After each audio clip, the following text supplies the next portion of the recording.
Hi, welcome back to మీతో కవి కాసేపు.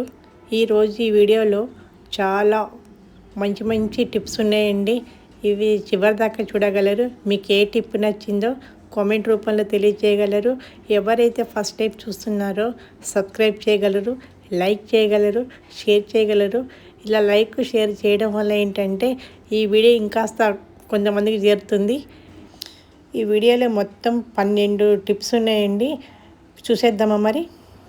టిప్ 1, అరటిపండు తినేసాక తొక్క తీసేయాలండి, పడేయని అవసరం లేదు. దాంతో లెదర్ బ్యాగ్ని ఎలాగా మనం షైనింగ్గా చేసుకోవచ్చో చూద్దాము. చూడండి, ఈ బ్యాగు నేను డైలీ బయటికి తీసుకెళ్లే బ్యాగు. దీన్ని ఎంత మట్టి ఫామ్ అయిందంటే చాలా డస్ట్ ఉంది ఈ గ్యాప్స్లో, వెనుక మొత్తము. ఇగో ఇక్కడ ఈ సందులో కూడా మొత్తం డస్ట్, నల్లగా దుమ్ము పట్టేసింది. మళ్ళీ ఇక్కడ మనము బటన్స్ ఉంటాయి కదా, ఇవి తీసేస్తే కూడా చూడండి ఎంత మట్టి ఉన్నదో. ఇట్లాంటప్పుడు మనం ఏం చేయాలి, ఇట్లా జస్ట్ చేస్తే వెళ్ళిపోతాము. కానీ ఈ అరటిపండు తొక్కతోటి మొత్తము దాన్ని ఈ విధంగా ఈ తొక్కతోటి మొత్తము తుడవాలండి. మొత్తం అన్ని వైపులా తుడవాలి. ఇప్పుడు చూపెట్టిన గ్యాప్స్ అన్నీ తుడిచేసి ఒక పొడి క్లాత్ తీసుకొని మొత్తం దాన్ని కనుక తుడిచేస్తే డ్రై అయిపోతుందండి. ఉన్న మురికంతా వెళ్ళిపోతుంది. చూడండి, వైట్ క్లాత్ తుడుస్తుంటేనే షైనింగ్ ఉంది. ఎంత బాగా షైన్ అవుతుందో చూడండి. ఆ బనీన్ క్లాత్ కూడా ఎంత నల్లగా అయిపోయిందో. ఆ విధంగా ఉన్న డస్ట్ మొత్తము వెళ్ళిపోతుందండి. మంచిగా డ్రై అయిపోతుంది. 5 minutes అలా పెడితే చూడటానికి కొత్త లుక్ లాగా ఉందండి. అరటిపండు తినేసాక అది వేస్ట్ చేయకుండా మనం ఎంత బాగా దాన్ని యూజ్ చేసుకోవచ్చో చూసారు కదా. అందరికీ టిప్ నచ్చింది అనుకుంటున్నాను. ఎంత షైనింగ్ ఉంది చూసారా. మంచిగా అతుక్కోవట్లే కూడా, బంక ఏమీ లేదు. చాలా బాగుంది. టిప్ 2 అండి, సిల్వర్ ఆర్టికల్స్ ఉంటాయి కదండి, దేవుడి దగ్గర వాడుకునేవి, ఇంట్లో వాడుకునేవి. ఈ విధంగా ఈజీగా క్లీన్ చేసుకోవచ్చు. ఒక కప్పులో కోలిని తీసుకొని మనం దగ్గర ఉన్నటువంటి వస్తువు ఏదైనా వేయచ్చు. అటు ఇటు తిప్పుతూ ఉండాలి. చూడండి, ఆ కొలిన వాటర్ నీలంగా ఉన్నది ఎంత మురికి వచ్చేసిందో. ఇప్పుడు ఒక షాంపూ కొన్ని డ్రాప్స్ దాని మీద వేసేసి స్క్రబ్బర్ పెట్టి మంచిగా కడిగేయాలండి. మంచిగా రుద్దేస్తే వెళ్ళిపోతుంది మురికి. కొంచెం వాటర్ పెట్టి కడిగేయాలి, షాంపూ లేకుండా. మొత్తం మురికి అనేది మన కాలిని పోసిన లిక్విడ్తో వెళ్ళిపోయిందండి. ఇప్పుడు ఒక బట్ట పెట్టి తీసుకొని మంచిగా తుడవాలండి. మంచిగా షైనింగ్ వచ్చింది. బాగుంది కదా, అందరికి నచ్చింది కదా. టిప్ 3 అండి, ఇప్పుడు స్టవ్ మనకు ఒకసారి సరిగ్గా క్లీన్ చేసుకోకపోతే ఇట్లా మొత్తం అట్టకట్టేస్తుంది. అప్పుడు కొంచెం బేకింగ్ పౌడర్ వేసుకోవాలి. ఆ విధంగా అన్ని ప్లేట్స్ 4 బర్నర్స్ ప్లేట్స్ మీద వేసేసాను. తర్వాత కొంచెము సాల్ట్ తీసుకొని సాల్ట్ కూడా 4 ప్లేట్స్ మీద వేసేసాను. కొంచెం హార్పిక్ అనేది వేసుకుంటున్నాను. తర్వాత ఈ నీళ్ళల్లో సర్ఫ్, కొంచెం లైజాలు, నిమ్మకాయ వేసి కాగబెట్టిన నీళ్ళు పోసి స్క్రబ్బర్ వేసేసి రుద్దేసండి. తర్వాత మంచిగా కాటన్ క్లాత్ పెట్టి తుడిచేసాను. ఉన్నదంతా మంచిగా క్లీన్ అయిపోయిందండి. చూసారా, ప్లేట్స్ కూడా ఆ విధంగానే కడిగేసాను. మంచిగా క్లీన్ అయిపోతున్నాయి అన్నీ. పైన ఇవి కూడా అన్నీ కూడా శుభ్రంగా కడగడం జరిగిందండి. చూసారా, స్టవ్ చూడటానికి ఎంత నీట్గా మంచి లుక్ ఉందో. ఇప్పుడు ఇక టిప్ 4 అండి, ఒక బౌల్ వాటర్ తీసుకున్నాను. ఇట్లాగ ఒక పేపర్ తీసుకుందాము. ఇట్లా చక్కగా ఫోల్డ్ చేసేసి మంచిగా 4 మడతలు వేసేద్దాము. ఇంకొక ఫోల్డ్ చేసేసి వాటి మీద వాటర్ బాగా జల్లుదామండి. మంచిగా తడిసిపోవాలన్నమాట. మంచిగా తడిపేసేయాలి. ఇట్లా ఇట్లా ముడతలాగా చేసేయాలి. మొత్తం నీళ్ళు పోసి తడిపేసి ఒక్కసారి దాన్ని బౌల్లో కూడా ముంచేసి ఇట్లా తడి చేద్దామండి. కొంచెం వాటర్ లేకుండా పిండేస్తాము.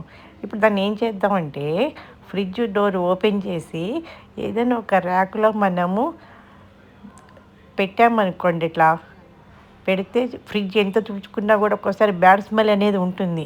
ఇది పెట్టుకుంటే 8 గంటలు 6 గంటలు అలా పెట్టేస్తే లోపల ఉన్నటువంటి వాసన మొత్తం ఇది తీసేసుకుంటుంది. ఈ విధంగా వారానికి ఒకసారి చేయొచ్చు. ఇప్పుడు 8 గంటలు అయింది. ఫ్రిడ్జ్ డోర్ ఓపెన్ చేస్తున్నాను. పెట్టినటువంటి పేపర్ తీసేస్తున్నాను. మంచి ఫ్రెష్గా ఉందండి. ఇప్పుడు టిప్ నెంబర్ 5, ఒక కప్పులో వాటర్ తీసుకోవాలి.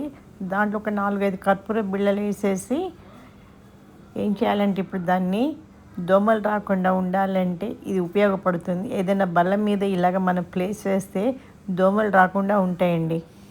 ఒకసారి ట్రై చేయండి. Tip number 6.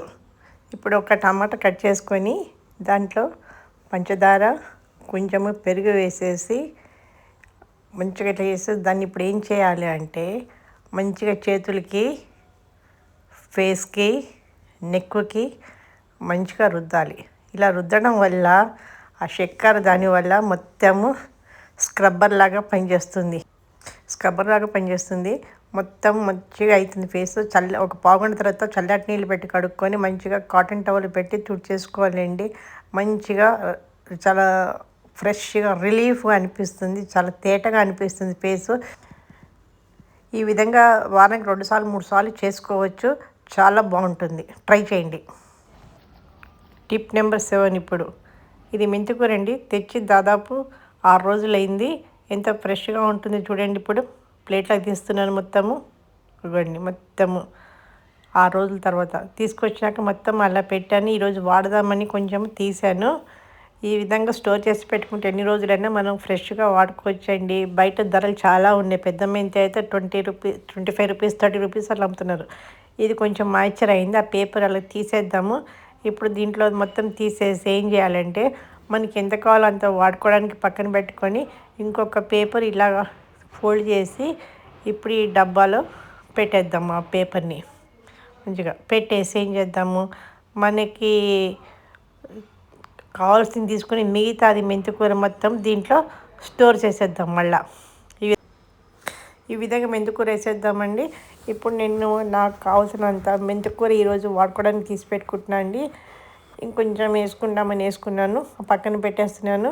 ఇప్పుడు ఈ డబ్బాకి ఏం చేయాలంటే ఇంకొక పేపర్ తీసుకొని, టిష్యూ అయినా పర్లేదు, కిచెన్ టవల్ అయినా పర్లేదు, న్యూస్ పేపర్ అయినా పర్వాలేదు, ఆ విధంగా తీసుకొని కనుక మనం ఫోల్డ్ చేసి కనుక లోపల పెట్టేసామనుకోండి మళ్ళా వాడుకునేటప్పటికి ఫ్రెష్గా ఉంటుంది. ఈ విధంగా మనం మెంతికూర, కొత్తిమీర మిగతావన్నీ కూడా మనము స్టోర్ చేసుకుంటే చాలా ఫ్రెష్గా ఉంటాయి. రేట్లు చాలా ఉన్నాయి మార్కెట్లో. ఇట్లా ఆకులన్నీ కూడా మనం ప్రిజర్వ్ చేసుకుని ఫ్రెష్గా వాడుకోవచ్చు. టిప్ నెంబర్ 8 అండి. ఇప్పుడు చిమ్నీస్ చూడండి, ఆ ప్లేట్స్ ఎంత మడ్డి జిడ్డు పట్టేసిందో. ఇది కడగాలి, ఎంత బంకగా ఉంది. ఇప్పుడు దీనికి కొంచెం సోడా వేద్దామండి. మళ్ళా ఇంకొంచెము సాల్ట్ కూడా వేద్దాము. మొత్తం సాల్ట్ వేసేసిన తర్వాత ఇప్పుడు లైజాల్ వేసేసి నిమ్మకాయతోటి మొత్తం కనుక మనము రుద్దాలి. ఇట్లా రుద్దేసిన తర్వాత ఈ విధంగా వెళ్ళిపోతుంది లోపల ఉన్నది కదా. తర్వాత ఏం చేయాలంటే ఒకటి స్పూన్కి కాటన్ పెట్టేసి ఆ గ్యాప్ల మధ్యలో మొత్తం తీసేస్తే ఆ పట్టినటువంటి జిడ్డు అంతా వచ్చేస్తుందండి. తర్వాత ఏదైనా లిక్విడ్ సోప్ వేసుకొని మొత్తం స్క్రబ్బర్ పెట్టి రుద్దేస్తే చాలా క్లీన్గా అయిపోతుంది అండి. చూడండి, ఇప్పుడు నేను కడుగుతున్నాను కదా, చూపిస్తా చూడండి. ఇదిగో ఎంత బాగా మెరుస్తుంది చూసారా.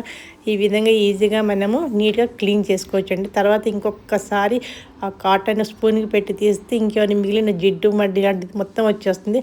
ఇలాగా మెరుస్తూ ఉంటాయి. నచ్చింది కదా ఈ టిప్పు. టిప్ నెంబర్ 9 అండి. ఇప్పుడు ఇవి ఒక చిన్న గ్లాసులో పాలు తీసుకున్నాను. దీనిలో మన శరీరంలో ఉన్న ఫ్యాట్ తగ్గాలంటే ఏం చేయాలంటే ఒక స్పూను బెల్లం తీసుకొని ఈ పాలలో కలుపుకొని రోజు కనుక తాగితే ఈ బెల్లంలో ఉన్న పోషకాలన్నీ శరీరం కాంతివంతం అవుతుంది. మధుమేహం వంటి జీవితకాల సమస్యలు, షుగర్ బదులు బెల్లం వాడితే ఆరోగ్యకరంగా ఉంటుంది.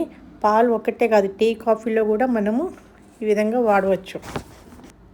మన ఒంట్లో ఉన్నటువంటి కొవ్వు కూడా చాలా తగ్గుతుంది. చాలా ఉపయోగకరమైనటువంటిది బెల్లం అండి. అందరూ వాడి చూడగలరు. టిప్ నెంబర్ 10 అండి. రోజు బెల్లం తింటే లివర్లో ఉండేటువంటి హానికర వ్యర్థాలు, విష పదార్థాలన్నీ బయటికి వెళ్ళిపోతాయి. బెల్లంలో ఉండే ఔషధ గుణాలు జీర్ణాశయానికి పలు డైజెస్టివ్ ఎంజైమ్లను యాక్టివేట్ చేస్తాయి అన్నమాట. ఒంట్లో అధికంగా ఉండే నీరు బయటికి వెళ్ళిపోతుంది. అధిక బరువు తగ్గుతారు. ఇన్ని ఉపయోగాలు ఉన్నటువంటి బెల్లం ముక్కని రోజు మన భోజనాల్లో చేర్చుకుందామా మరి.